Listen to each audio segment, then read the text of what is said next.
Merhaba arkadaşlar, bu videoda liste oluşturmayı anlatacağım. Kişi listesi bu hayat simsarlarının sermayesi arkadaşlar.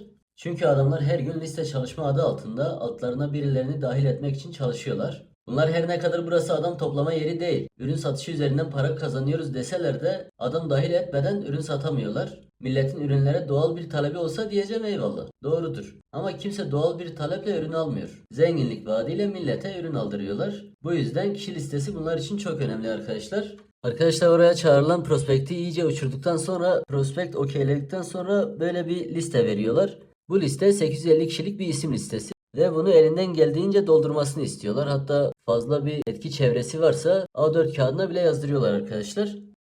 Şöyle bir liste veriyorlar arkadaşlar. Listeyi kısım kısım ayırmışlar arkadaşlar. İşte akrabalar, yakın dostlar, komşular ve mahalleliler, okul ve üniversite çağı dönemi arkadaşlar, kurslardaki arkadaşlar, askerlik dönemi arkadaşları, şu anda veya daha önce birlikte çalıştığın arkadaşlar, kulüp ve teşkilatlarda tanıştığın arkadaşlar, önceki ve şimdiki müşteriler, yeni tanıştığınız arkadaşlar, hatta tek bir kez görüştüğünüz kimseler diye kısım kısım ayırmışlar arkadaşlar. Siz bu kişi listesine etki çevrenizdeki herkesin adını, soyadını ve yaşını yazdıktan sonra bunlardan sözde tecrübeli birisi sizi alıyor. Sizin elinize şöyle bir güven puanı veriyor arkadaşlar. Kendisi de listeyi size okuyor arkadaşlar. Bu güven puanına göre etki çevrenizdeki kişilerin size ne kadar güvendiğini ölçüyorlar arkadaşlar. Arkadaşlar zaten bunlar güveni kullanıyorlar. Adamlar güven puanı ve değişim puanı yapmışlar arkadaşlar. Adamlar bir ölçek hazırlamışlar ya. Akademide bile bazen böyle ölçekler göremiyorsunuz. Adamlar ölçek hazırlamışlar ya. İşini çok iyi yapan bir çeteyle karşı karşıyasınız arkadaşlar. Onu size söyleyeyim. Güven puanında işte seni ne kadar kabul ediyor, lafını ne kadar dinliyor. Sen buradakilere göre puanlıyorsun. Mesela eğer adamla fazla bir samimiyetin yoksa onun umurunda değilsen 1 diyorsun. Güvenir ama takmaz diyorsan 2 diyorsun. Güvenir ama işine geleni yapar diyorsan 3 diyorsun. Çok güvenir, çok dinler diyorsan 4 diyorsun. Ne dersen yapar, %100 güvenir diyorsan 5 diyorsun arkadaşlar. Ve o şahıs size soruyor arkadaşlar. Ali Ağa seni ne kadar kabul ediyor, lafını ne kadar dinliyor? Sen diyorsun %100 güvenir yani ailem. Ne dersen yapar. 5 diyorsunuz. Veli B diyorsunuz güvenir ama işine geleni yapar. 3 diyorsunuz. Ahmet C diyor.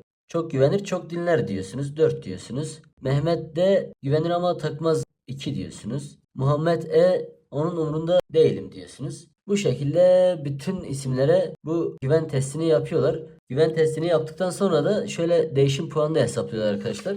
Değişim puanı ölçeğine göre hesaplıyorlar. İşte size soruyor mesela. Ali A şu anki hayatından ne kadar memnun değil? Değiştirmek için ne kadar çabalıyor? Siz diyorsunuz çok şikayetçi ama çok az çabalar, çok danışır diyorsunuz. 3 diyorsunuz. Veli B şu anki hayatından ne kadar memnun değil? Değiştirmek için ne kadar çabalıyor? Diyorsunuz legal yolları dener, çok şikayetçi, mantıklı risk alır diyorsunuz. 4 diyorsunuz. Sonra Ahmet C diyorsunuz şikayetçi ama çabalamıyor. 2 diye söylüyorsunuz, o da 2 diye yazıyor. Mehmet de hayatından memnun diyorsunuz. Veya Mehmet de zenginse yine 1 diye yazıyor o. Yani zengin diyorsunuz, adam 1 diye yazıyor. Sonra Muhammed E diyorsunuz ki Muhammed legal illegal her türlü yolu dener, çok şikayetçi, her türlü riski alır. Adam değişim puanına 5 yazıyor.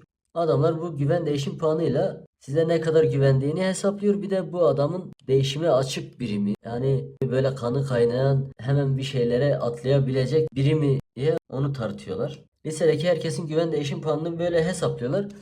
Ondan sonra odak listesine geçiyorlar arkadaşlar. Odak listesini oluşturuyorlar. İlk önce lisedeki güven değişim puanı en yüksek 45 kişiyi yazıyorlar arkadaşlar. Şöyle 15 arkasına da yazıyorlar 45 kişi. Ve adam size tek tek şu soruları soruyor arkadaşlar. Bu anketle amacımız sistemde önceki hayatınızı gözden geçirmektir. Lütfen bu konuyu baz alarak soruları yanıtlayınız. Odak listesindeki soruları aşağıdaki gibi cevaplayınız. İşte evet diyorsan artı, hayır diyorsan eksi, bilmiyorum diyorsan 0 koyuyor adam. Mesela Erhan A'yı soruyor sana işte. Bu kişi sizi hayatınızda ve yaptığınız işlerde başarılı biri olarak görüyor mu? Evet diyorsunuz.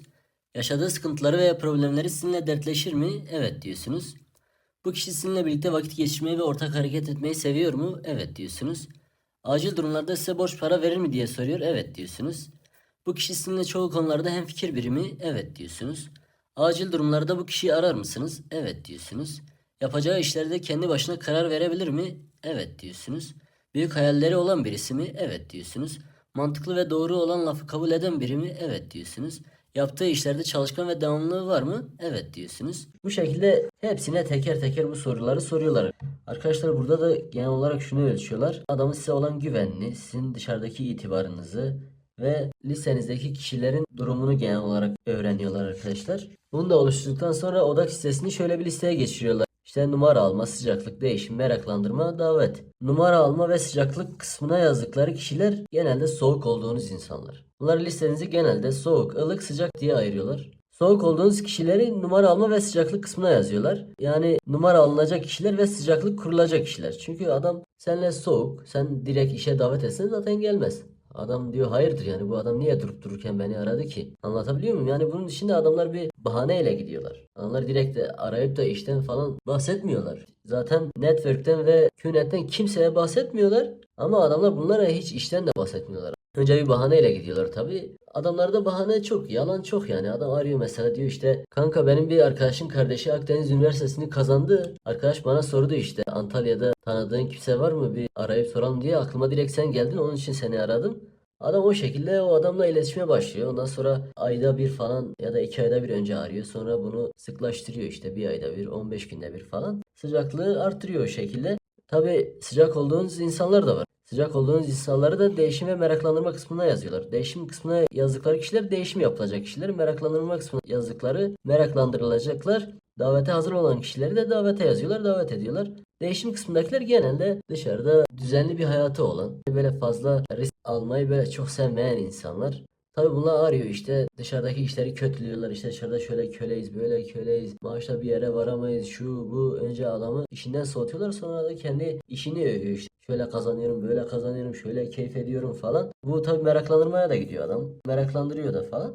Yani değişimi biten adamı meraklandırmaya alıyor. Tabii bu isimler sırayla buraya doğru kayıyor veya direkt de kayabiliyor yani. Adam direkt mesela meraklandırıp davet etme aşamasına getirirse direkt buraya yazıyor yani. Adamlar böyle bir sistem kurmuş arkadaşlar. Tabii bu listeyi yazdıktan sonra bir de şöyle bir defter oluşturuyorlar arkadaşlar.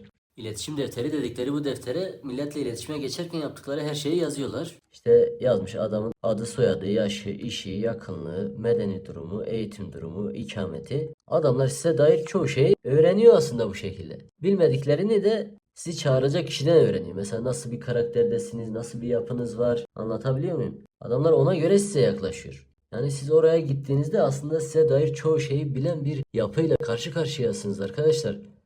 Mesela adam yazmış. Erhan A. 25 yaşında, inşaatta çalışıyor. Yakınlığı işte dostum, bekardır, lisans mezunudur, İstanbul'da ikamet ediyor. Adam aramış, direkt randevu vermiş bu adama. Niye? Çünkü dostudur, güveni yüksektir yani.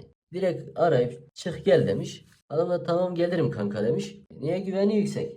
Abim de beni aradığında fazla sorgulamadım. Çıktım gittim. Sadece iş nedir diye sordum. Bana e-ticaret dedi. Amazon gibi e-ticaret yapıyoruz dedi. Hatta o zaman uçak bileti yoktu. Dedim abi haftaya uçakla gelsem olur mu? Dedi ya anca araya birilerini koyup sana randevu ayarlamışım. Sen haftaya geleceksin diyorsun. Çık gel dedi. Ben de tamam dedim, çıktım gittim. Meğer o ararken o işin pici olmuş biri yanında durup direktif veriyormuş. Tamam, adamlar sizi kalı boş bir hale getirmiş ve sizi bu işin sözde bir fırsat olduğuna inandırmış. Ama sizi başıboş bırakmıyorlar. Asla başıboş bırakmıyorlar. Biliyorlar siz arkadaşınızı aradığınız gibi kanka müthiş bir iş buldum. Hemen çık gel. Arkadaşınız soracak tabii iş ne kanka diye. Siz de network marketing diyeceksiniz. Hangi şirket diye soracak, siz QNet diyeceksiniz. Adam Google'a ve YouTube'a girip araştıracak tabii. Google'a network marketing yazdığı gibi network marketing dolandırıcılığı çıkıyor. QNet yazdığı gibi QNet dolandırıcılığı çıkıyor. Bunları gören adam hiç gelip bakmayacak bile yani. Hatta araştıracak, bunların ne mal olduğunu da öğrenecek. Ve bu hayat simsarları da ekmeklerinden olacak.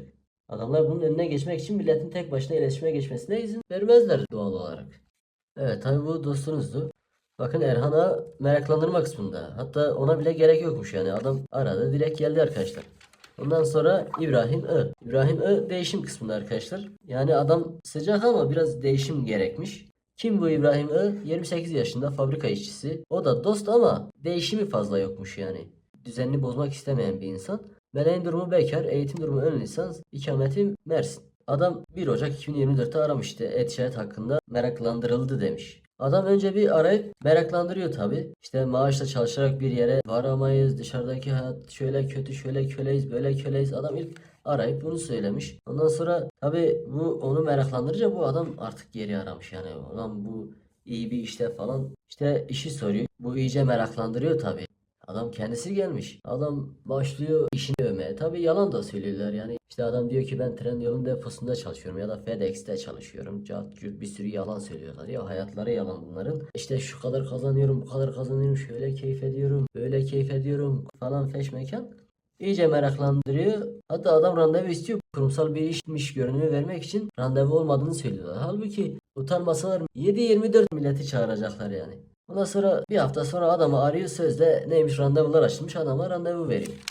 Ondan sonra Semih de, kim bu Semih de? 24 yaşında teknisyen, askerlik arkadaşı, bekar, ön lisans, Ankara'da ikamet ediyor. Askerlik arkadaşını arıyor. Tabii bir bahaneyle giriyor yani, çünkü en son neredeyse belki askerlikte konuşmuşlardır. Yahya'nın numarasını isteme bahanesiyle arıyor, tamam mı? Orada tabii bir iletişim başlangıcı oluyor. Bu arada Yahya'nın da numarası yoktu. Hem Yahya'nın numarasını olmuş oluyor hem de adamla iletişime başlıyor. Tabii sürekli arıyor, tamam mı? Adam hiç işinden de bahsetmiyor yani. Elinden geldiğince bahsetmiyor. Normal bir sohbet muhabbetmiş gibi bak.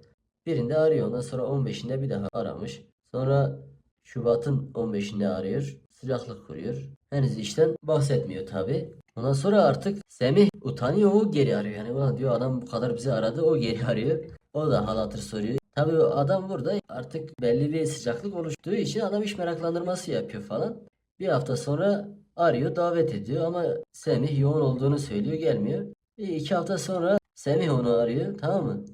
Meşgule alıyor ve sonra arayacağım diye mesaj attım. Adam ne yapıyorsa yazıyor, çünkü bir sürü yalan söyledikleri için adamlar artık çelişkiye düşmek istemiyorlar. Ertesi gün arıyor, işte yoğun olduğunu, çalıştığını falan söylüyor tabi. İyice meraklandırıyor. Bir ay sonra Semih onu arıyor, işte iş istiyor. Bak, adamı öyle bir değiştirip meraklandırmış ki adam iş istiyor. Genelde öyle yapmaya çalışıyorlar. Tok giriyorlar ve ellerinden gelince adama işi istetiyorlar yani. Anlatabiliyor muyum? Alım olursa haber vereceğini söylüyor.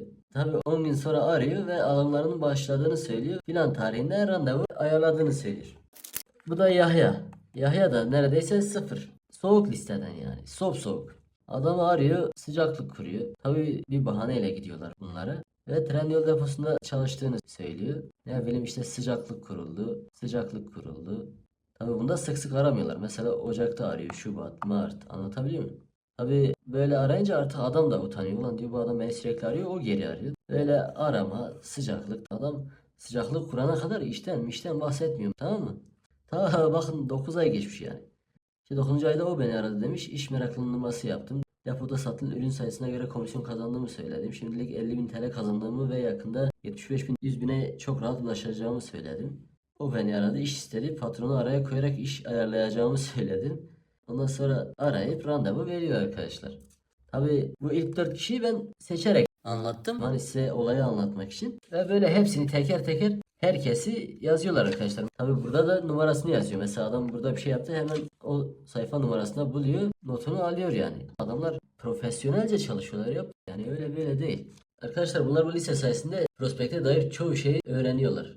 Ve ona göre nasıl yaklaşacaklarını belirliyorlar. Mesela çağrılacak kişi eğitimli biri ise eğitimli biri onu karşılıyor. Ve sözde eğitimlerine de eğitimli birileri giriyor. Adam doğuluysa genelde yakın hissetmesi için doğulu biri, batılıysa batılı biri karşılıyor. Arkadaşlar siz oraya gittiğinizde size dair çok şey bilen, kolektif çalışan bir yapıyla, bir çeteyle karşı karşıya kalıyorsunuz. Tabii siz bunun farkında değilsiniz yani.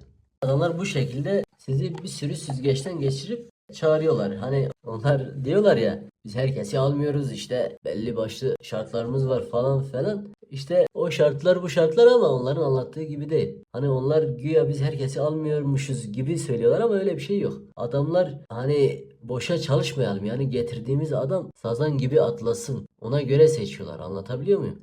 Adam gidiyor, güveni yüksek adamı çağırıyor. Güveni yüksek adam ne alaka yani? Tamamen güveni kötüye kullanma, başka bir şey değil. Evet arkadaşlar, bunların sabah akşam işleri bu. Liste, çalışma ve davet. Gerisi ikna eğitimleri, oyalama, manipülasyon, motivasyon pompalama, gaz verme, hayal pompalama ve çorba makarna. Sabah akşam altlarına sağlayacak koyun arıyorlar. Bulduklarında en az 3-4 gün ikna etmeye çalışıyorlar. Tabi alttakiler, özellikle daha yeni başlayanlar, sağlayacak koyun aradıklarının farkında değiller.